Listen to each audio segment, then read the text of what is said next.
നമസ്കാരം, ടൈം മീഡിയയിലേക്ക് സ്വാഗതം.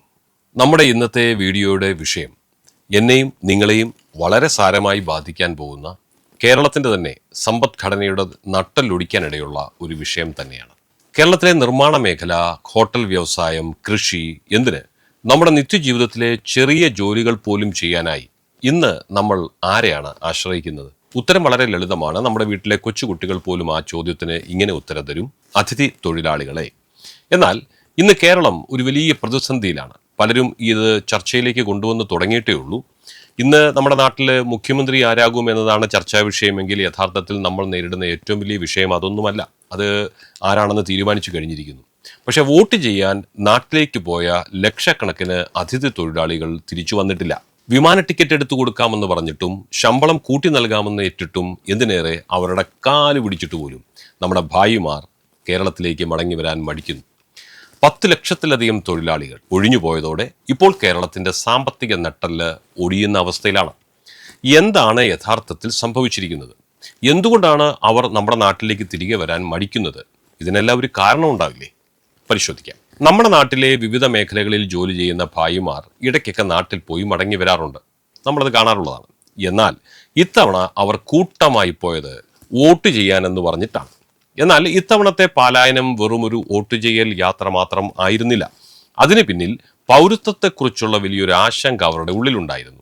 കേന്ദ്ര തെരഞ്ഞെടുപ്പ് കമ്മീഷൻ നടപ്പിലാക്കിയ സ്പെഷ്യൽ ഇന്റൻസീവ് റിവിഷൻ SIR അഥവാ വോട്ടർ പട്ടികയുടെ തീവ്രമായ പുനഃപരിശോധനയാണ് തൊഴിലാളികളെ ഭീതിയിലാഴ്ത്തിയത്. സ്വന്തം നാട്ടിലെത്തി വോട്ട് ചെയ്തില്ലെങ്കിൽ വോട്ടർ പട്ടികയിൽ നിന്ന് പേര് നീക്കം ചെയ്യപ്പെടുമെന്നും അത് അവരുടെ പൗരത്വം തന്നെ നഷ്ടപ്പെടാൻ കാരണമായേക്കുമെന്നും അവർ വല്ലാതെ ഭയന്നു. ആ ഭയത്തെ ഒന്ന് വളർത്തിയെടുക്കാൻ ചിലർ കിണഞ്ഞു പരിശ്രമിക്കുന്നുമുണ്ടായിരുന്നു. പശ്ചിമ ബംഗാളിലും അസമിലുമായി ഏകദേശം 91 ലക്ഷത്തോളം വോട്ടർമാരുടെ പേര് പട്ടികയിൽ നിന്ന് നീക്കം ചെയ്യപ്പെട്ടത് നമ്മുടെ ഭായിമാരുടെ ഈ പേടി വർദ്ധിപ്പിച്ചു. ജീവിത ഉപാധിയേക്കാൾ പ്രധാനം തങ്ങളുടെ പൗരത്വം സംരക്ഷിക്കുകയാണെന്ന് അവരങ്ങ് ഉറപ്പിച്ചു. അതുകൊണ്ട് തന്നെ ദശാബ്ദങ്ങളായി നാട്ടിൽ പോകാതെ നമ്മുടെ നാട് സ്വന്തം നാടാക്കി ജീവിച്ചിരുന്നവർ പോലും ഇത്തവണ കൂട്ടത്തോടെയാണ് കേരളത്തിൽ നിന്ന് മടങ്ങി ബംഗാളിലേക്ക് പോയത്. ഈ രാഷ്ട്രീയ സാഹചര്യങ്ങൾക്കിടയിലാണ് പശ്ചിമേഷ്യയിൽ യുദ്ധം പൊട്ടിപ്പുറപ്പെട്ടത്.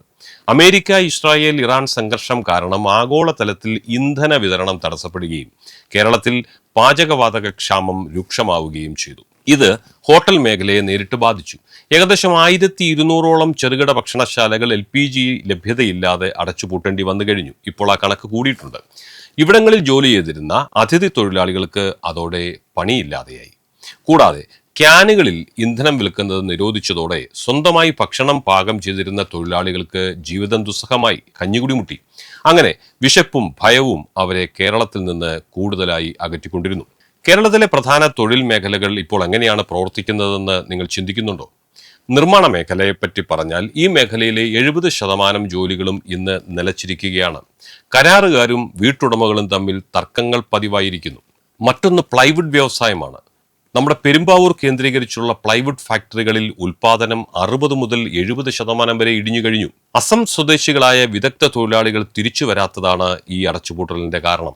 ഹോട്ടൽ മേഖലയെ സംബന്ധിച്ച് പറഞ്ഞാൽ ശുചീകരണ തൊഴിലാളികൾ മുതൽ സപ്ലയർമാർ വരെ ഇല്ലാത്തതിനാൽ രാവിലെ 6 മണിക്ക് കാലത്തെ തന്നെ തുറന്നിരുന്ന ഹോട്ടലുകൾ ഇപ്പോൾ 8 മണിക്ക് ശേഷം മാത്രമേ തുറക്കുന്നുള്ളൂ. നേരത്തെ അടയ്ക്കുകയും ചെയ്യുന്നു. പലയിടത്തും ഊണ് വിതരണം പൂർണ്ണമായിട്ടും നിർത്തി. ഇതിനു പുറമെ കശുവണ്ടി വ്യവസായവും കയറ്റുമതി ഇറക്കുമതി മേഖലയുമൊക്കെ കടുത്ത പ്രതിസന്ധിയിലാണ്. എന്തുകൊണ്ടാണ് നാട്ടിലേക്ക് പോയവർ മടങ്ങി വരാത്തത് എന്നതിന് മറ്റൊരു കാരണം കൂടിയുണ്ട്. 2026 മെയ് മാസത്തിൽ പശ്ചിമ ബംഗാൾ തെരഞ്ഞെടുപ്പ് ഫലം പുറത്തു വന്നതിന് പിന്നാലെ വലിയ രീതിയിലുള്ള രാഷ്ട്രീയ അക്രമങ്ങളാണ് അവിടെ അരങ്ങേറിയത്. പശ്ചിമ ബംഗാളിൽ BJP 207 സീറ്റുകൾ നേടി ഭരണം പിടിച്ചെടുത്തതോടെ പലയിടത്തും തൃണമൂൽ പ്രവർത്തകരും BJP അനുഭാവികളും തമ്മിൽ പൊരിഞ്ഞ ഏറ്റുമുട്ടൽ നടത്തി. തങ്ങളുടെ കുടുംബത്തിന്റെ സുരക്ഷയോർത്ത് ഭയപ്പെട്ട ബംഗാൾ തൊഴിലാളികൾ കേരളത്തിലേക്കുള്ള യാത്ര മാറ്റിവെച്ചു. പാവം ഭായിമാർ കേരളത്തിലേക്ക് വരാനായി ട്രെയിനിൽ കയറിയ ഭായിമാർ പോലും നാട്ടിലെ അക്രമ വാർത്തകൾ കേട്ട് പകുതി വഴിയിൽ വെച്ച് യാത്ര നിർത്തി തിരിച്ചുപോയ സംഭവങ്ങൾ റിപ്പോർട്ട് ചെയ്തിട്ടുണ്ട്. കണക്കുകൾ പരിശോധിക്കുമ്പോൾ ഇത് കേരളത്തിന് ഒരു ചെറിയ തിരിച്ചടിയൊന്നുമല്ല. പ്രതിവർഷം 60,000 കോടി രൂപയോളമാണ് അതിഥി തൊഴിലാളികളുടെ വരുമാനമായി കേരളത്തിൽ നിന്ന് പുറത്തേക്ക് പോകുന്നത്. ഇതിൽ 15,000 കോടി രൂപ അവർ നമ്മുടെ നാട്ടിലെ മാർക്കറ്റുകളിൽ തന്നെയാണ് ചെലവഴിച്ചത്. അവർ ഇല്ലാതായാൽ നമ്മുടെ കച്ചവടക്കാർക്കും ബസ് സർവീസുകാർക്കും വലിയ നഷ്ടമാണ്. ഇപ്പോൾ കേരളത്തിൽ പുതിയ UDF സർക്കാരാണ് അധികാരത്തിൽ വന്നിരിക്കുന്നത്. VD സതീശനും KC വേണുഗോപാലും തമ്മിലുള്ള മുഖ്യമന്ത്രി സ്ഥാനത്തിനായുള്ള തർക്കം ഇന്ന് പരിഹരിക്കപ്പെട്ടു എങ്കിലും ഈ തൊഴിലാളി പ്രതിസന്ധി പുതിയ സർക്കാരിന് മുന്നിലുള്ള വലിയൊരു വെല്ലുവിളിയായിരിക്കുമെന്ന കാര്യത്തിൽ യാതൊരു സംശയവും വേണ്ട. യന്ത്രവൽക്കരണത്തിലേക്കും കൂടുതൽ തദ്ദേശീയരായ തൊഴിലാളികളെ ഈ മേഖലയിലേക്ക് എത്തിക്കാനും നാം ശ്രമിക്കേണ്ടതുണ്ട്. അതിഥി തൊഴിലാളികൾ നമ്മളുടെ സാമ്പത്തിക വ്യവസ്ഥയുടെ ഭാഗമാണ്.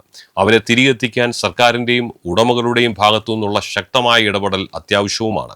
ഇല്ലെങ്കിൽ നമ്മുടെ കേരളത്തിലെ നിർമ്മാണ മേഖല അടക്കമുള്ള സമസ്ത മേഖലകളും വലിയ സ്തംഭനത്തിലേക്ക് കൂപ്പുകുത്തും. നാം ഒത്തിരി പിന്നോട്ടടിക്കപ്പെടും. ഈ വിഷയത്തെക്കുറിച്ചുള്ള നിങ്ങളുടെ അഭിപ്രായങ്ങൾ താഴെ കമന്റ് ചെയ്യണം. വീഡിയോ ഉപകാരപ്പെട്ടെങ്കിൽ ലൈക്ക് ചെയ്യാനും സബ്സ്ക്രൈബ് ചെയ്യാനും മറക്കരുത്. മറ്റൊരു ഇൻഫർമേറ്റീവായ വാർത്തയുമായി വീണ്ടും കാണുന്നതുവരെ നിങ്ങൾക്കെല്ലാവർക്കും ഞങ്ങളുടെ നന്ദി.